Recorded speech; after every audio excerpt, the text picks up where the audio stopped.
Hello everyone. Today I am starting part 3 of chapter 9 of class 12, that is coordination compounds.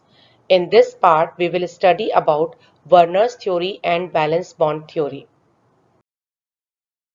Learning objectives of this part are that after this part of the chapter, students will be able to explain Werner's theory and its limitations, define and differentiate between primary and secondary valencies, give and explain the postulates of valence bond theory, identify types of hybridization in complexes with coordination number 4 and 6, explain the geometry and magnetic properties of different complexes with the help of hybridization, differentiate between inner and outer orbital complexes, and know the drawbacks of valence bond theory.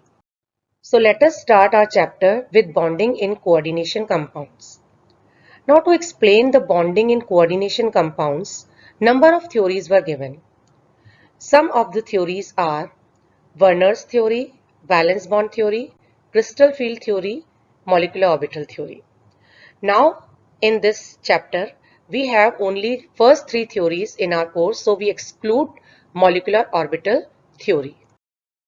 So the first theory was given by Werner, and this is called Werner's theory of coordination compounds. Now the main postulates of this theory are: in coordination compounds, metal exhibit two types of valencies, primary valency and secondary valency. Now primary valencies are satisfied by negative ions or anions, whereas secondary valencies are satisfied by negative ions or neutral molecules, that is ligands. The ligands attached to primary valencies are ionizable and represent the oxidation state of metal. Ligands attached to the secondary valency are non-ionizable, and this corresponds to the coordination number. Now every metal has fixed number of secondary valencies, and it is called its coordination number, and because the coordination number is fixed, hence secondary valencies are fixed. Now the primary valencies are generally indicated by dotted lines and the secondary valency are shown by normal lines. Secondary valencies are directional in nature, that is, they are having fixed position. On the other hand, primary valencies are non-directional. For example, if the coordination number is 6, then secondary valencies are arranged in octahedral manner, and if the coordination number is 4, then the secondary valencies may be arranged in tetrahedral manner or square planar manner. So let us summarize the difference between primary and secondary valencies. Primary valency is the oxidation state of the central metal atom of a coordination complex, while the secondary valency is the coordination number of the central metal atom. Primary valency is the number of ligands that we need to satisfy the charge on the metal ion, and the secondary valency is the number of ligands attached to the central metal atom. Now I am taking example of K4FeCN6 potassium hexacyanoferrate. Now here iron is in +2 oxidation state, hence primary valency of iron is +2. And the coordination number of complex is 6, hence the secondary valency of iron is 6. Werner prepared some compounds by the combination of cobalt third chloride with ammonia, and he found that when these compounds react with AgNO3, then some ions of chloride are precipitated as AgCl. The chloride ions which are precipitated as AgCl actually the ionizable chloride ions and represented the primary valency of the complex. This could be estimated by knowing the number of moles of AgNO3 used per mole of complex. The remaining chloride ions which were not precipitated are attached to the metal atom as secondary valencies. Now the four different complexes which were investigated by Werner are: first was COCl3 6NH3. When this compound reacts with AgNO3, it gives 3 moles of AgCl. So the formula of complex should be CONH3 whole 6 Cl3. Now second complex was COCl3 5NH3. When it reacts with AgNO3, it gives 2 moles of AgCl. So the formula is CONH3 whole 5 Cl Cl2. The third compound and fourth compound are actually the isomers of each other, which when react with silver nitrate give 1 mole of AgCl. That means the formula of the complex is CONH3 whole 4 Cl2Cl. Now the last two complexes are actually the isomers of different color, and although they have same primary and secondary valency, but they differ with respect to their position in space. Now see the figure. We can explain the structure of all the four isomers. Now the first isomer was CONH3 whole 6 Cl3. Now look in the figure. 6 NH3 molecules are act as secondary valencies and shown by solid blue lines, and the 3 chloride ions present as primary valencies and shown by dotted yellow lines. That means their 3 chloride ions are ionizable and represent the primary valency. Now, in the second complex, 5 NH3 molecules and 1 chloride ion are represented by solid blue line.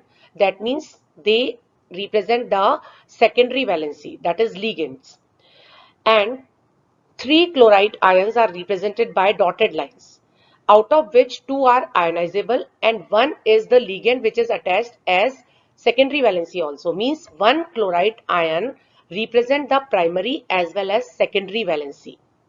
Now in third case, 4 NH3 molecule and 2 chloride ions represent the secondary valency, and 3 chloride ion represent the primary valencies.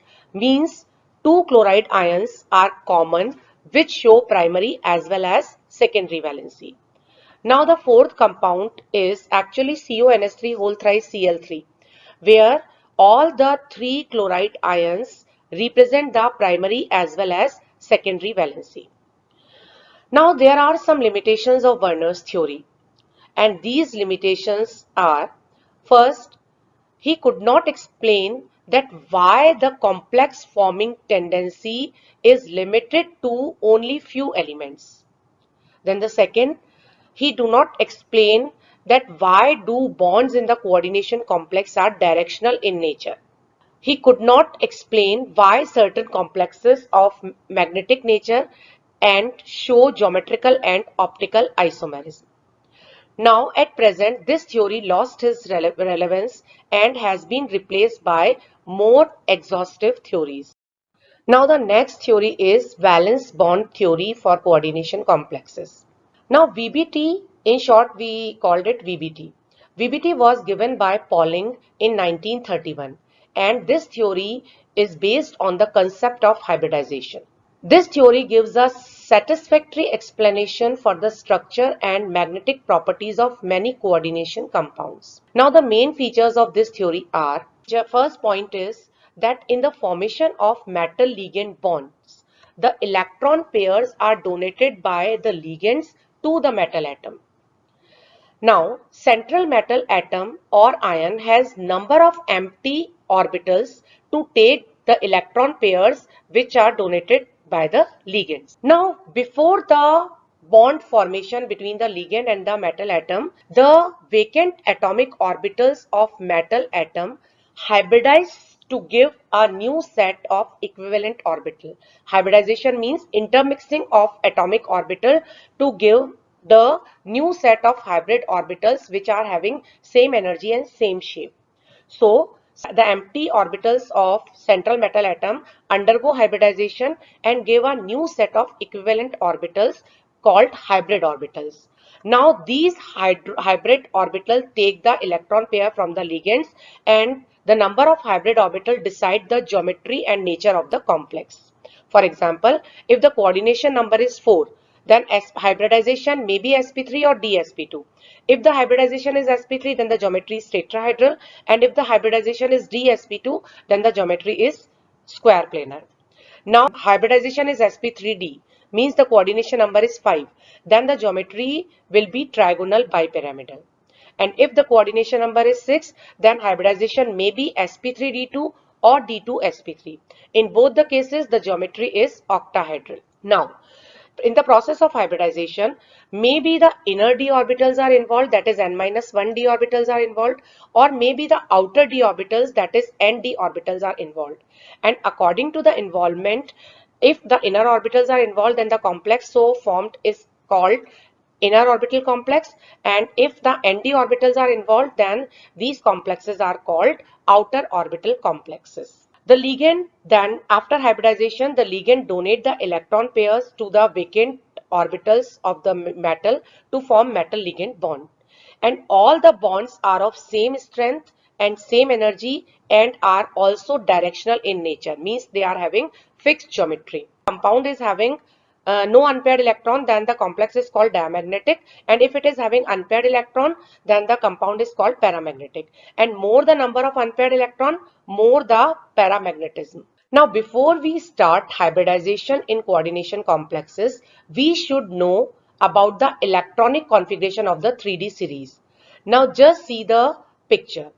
Now, here 3D series is actually the first transition series in which 10 elements are present. These 10 elements are scandium, titanium, vanadium, chromium, manganese, iron, cobalt, nickel, copper and zinc. The short form to learn these elements are Sc first element, then Gen last element. Sc Gen Tv Crompton Fe Co Ni Q.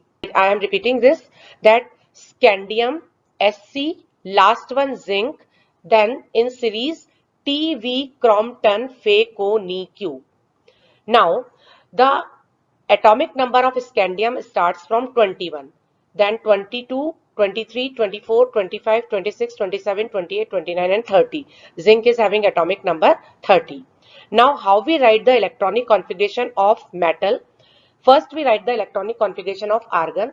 Then 18 electrons are there in argon. So after 18, scandium is having 21 atomic number. After 18, 3 electrons are left. So 2 electron goes to 4s first because 4s is having lesser energy, and the 1 electron which is left goes to 3d orbital. So the configuration is argon 3d1 4s2. Similarly, titanium has configuration 3d2 4s2. Vanadium 3d3 4s2. Chromium, now here the expected configuration is 3d4 4s2, but the actual configuration is 3d5 4s1 because it is more stable as d orbitals are half filled here. Then manganese 3d5 4s2, iron 3d6 4s2, cobalt 3d7 4s2, nickel 3d8 4s2. Now again in copper the expected configuration is 3d9 4s2, but the actual configuration is 3d10 4s1 because of the extra stability of full filled d orbitals. Now the zinc is having electronic configuration of 3d10 4s2. Now these are the configuration of metal atom in which the metal is having no charge. Now if metal loses 2 electrons, then the configuration is given in the third column, and if it loses 3 electron and form M plus 3 ion, then the configuration is given in the fourth column. So first of all, you have to practice the electronic configuration of the first transition series, that is 3D series. Now, second thing you should know that some ligands cause pairing, and these are called strong ligands. Actually, the strong ligands and weak ligands concept was not given in this theory, that is in VBT, and that is the drawback of this theory also. But before going further, I am giving you just a simple idea, that otherwise you will be confused that why the pairing takes place and why in some complexes pairing does not takes place. So just keep in mind, then the ligand which cause pairing are ammonia, biphenyl, NO2 minus, CN minus, CO. I will take it in detail in the next theory, that is CFT. Now, these are called strong ligands, and ligands which do not cause pairing are called weak ligands. For example, halogens, OH minus, oxalate ion and water. Now the first complex we are taking with coordination number 6. The first coordination number is 6, so the geometry is octahedral, and that means 6 ligands are attached to the central metal atom. Now the first complex is hexaamine chromium third ion, CrNH3 whole 6 plus 3. Now the hybridization and formation of the complex is illustrated below. Now chromium is having atomic number 24. That is, the configuration is 3d5 4s1 expected. Expected was 3d4, but the actual is 3d5 4s1. So in the first column we write 3d5 and 4s1, that is 5 unpaired electron in 3d and 1 unpaired electron in 4s. Now when Cr plus 3 ion is formed, that means 1 electron from s and 2 electrons from d orbitals will remove, and now only 3 electrons are present. Now before empty orbital, that is 2 d orbitals, 1 s orbital and 3 p orbital, prior to the bond formation they undergo hybridization. So D2sp3 hybridization takes place here, and 6 D2sp3 hybrid orbitals are formed, and all the 6 ligands, that is ammonia, give the electron pair to these vacant hybrid orbitals to form 6 metal ligand bonds. So the characteristic feature of this complex is hybridization is D2sp3, and it is inner orbital complex because the n-1d orbitals are involved in the hybridization. Then the nature is paramagnetic as 3 electrons, unpaired electrons are present. Now how to find out the magnetic moment? Though the VBT does not illustrate this magnetic moment, but we should know, as in CFT we know the formula to find out the magnetic moment. So the formula is under root n plus 2. So if we calculate it, it comes to be 3.87 Bohr magneton. Bohr magneton is the unit for magnetic moment. It is shown by mu. Magnetic moment is shown by mu. Now the next complex is hexacyanoferrate third ion, FeCN6 minus 3. Now Fe atom has atomic number 26, that is 3d6 4s2. Now iron is in plus 3 oxidation state. So in the Fe plus 3 ion, 2 electrons from S and 1 electron from D removed. So there is the configuration 3d5.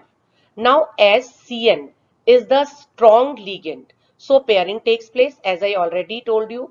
Now when pairing takes place, then only 1 unpaired electron is left, and 2 inner d orbital, 1 s 4s orbital and 3 4p orbital undergo hybridization, that is D2sp3 hybridization, and after hybridization the metal ligand bond formed between the iron and Cn ligands.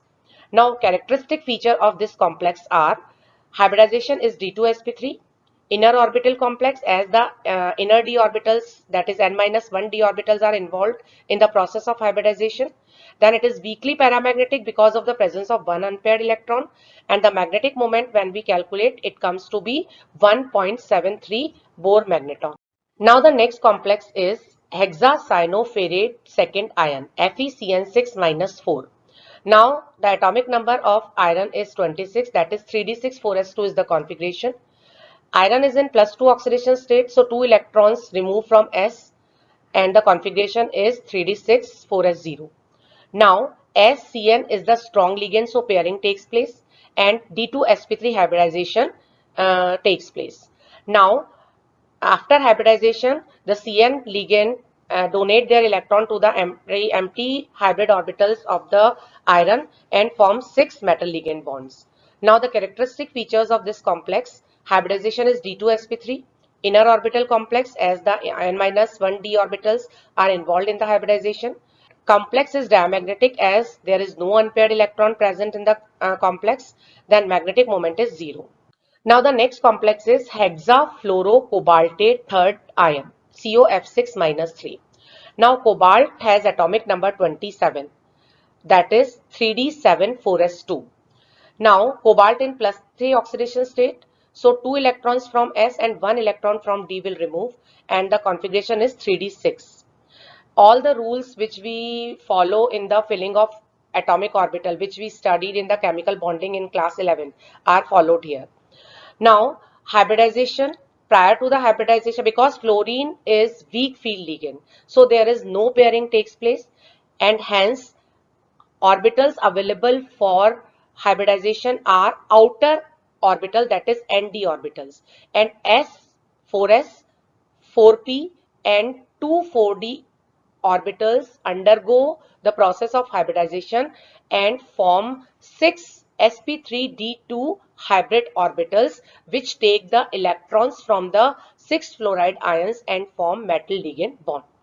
Now, characteristic features of this complex are: hybridization is sp3d2, it is outer orbital complex as Nd orbitals are involved, that is 4d orbitals are involved in the hybridization. Now, it is strongly paramagnetic as 4 unpaired electrons are present and the magnetic moment is 4.9 Bohr magneton. Now the next complex is hexafluoridoferrate second ion, FeF6-4. Iron is having atomic number 26, that is 3d6 4s2. Now iron is in +2 oxidation state, so 2 electrons removed from S, 4s. So the configuration in +2 oxidation state is 3d6. Now as fluorine is weak field ligand, so no pairing takes place and sp3d2 hybridization is there, and hence the hybridization is sp3d2 and outer orbital complex because the outer d orbitals are involved, strongly paramagnetic due to the presence of 4 unpaired electron, and the magnetic moment is 4.9 Bohr magneton. Now next we are taking complexes with coordination number 4.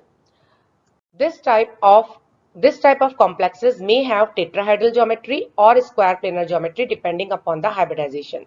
So first I am taking the complexes with tetrahedral geometry, that is sp3 hybridization. The first complex is tetracarbonyl nickel 0. 0 is the oxidation state of nickel here. That is NiCO whole 4.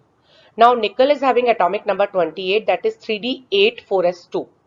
Now as it is in 0 oxidation state, so no electron will remove. CO, carbonyl is the strong ligand. CO is the strong ligand. So pairing takes place and the S electron moves to the D and pairing is there, and the hybridization involved is sp3. Then after hybridization, carbonyl ligand give the electron pair to the sp3 hybridized orbitals and form metal ligand bond, 4 metal ligand bond. Now characteristic features of this complex are: hybridization is sp3, the complex is diamagnetic as there is no unpaired electron, and because it is diamagnetic, so no magnetic moment is 0. Now the next complex is tetrachloridonickelate second ion, NiCl4-2. Now nickel atomic number is 28, 3d8 4s2 is the configuration. Nickel is in +2 oxidation state, so 2 electrons are removed from 4s orbital and the configuration in +2 oxidation state is 3d8. Now as chlorine is weak field ligand, so no pairing takes place again and sp3 hybridization is there and 4 metal ligand bond are formed between nickel and chloride ions. So the hybridization is sp3. Complex is paramagnetic because of the presence of 2 unpaired electron, and if we calculate the magnetic moment, it is equal to 2.8 Bohr magneton. Third complex is tetraamine zinc second ion, ZnNH3 whole 4+2. Now zinc is having atomic number 30 and the configuration is 3d10 4s2. Now in +2 oxidation state, 2 electrons removed from 4s and the configuration is 3d10. Now as all the electrons are occupied in the d orbital, so the hybridization is sp3 only, and the complex is diamagnetic because there is no unpaired electron present. Now I am taking complexes with square planar geometry, that is dsp2 hybridization. Now first example is tetracyanonickelate second ion, NiCN whole 4-2. Now nickel is having atomic number 28 and then configuration is 3d8 4s2. Nickel is in +2 oxidation state, so 2 electrons removed from 4s orbital and the configuration is 3d8. Now as Cn is the strong ligand, so the pairing takes place and the hybridization is dsp2. So hybridization is dsp2 and it is diamagnetic because no unpaired electron is present in the complex.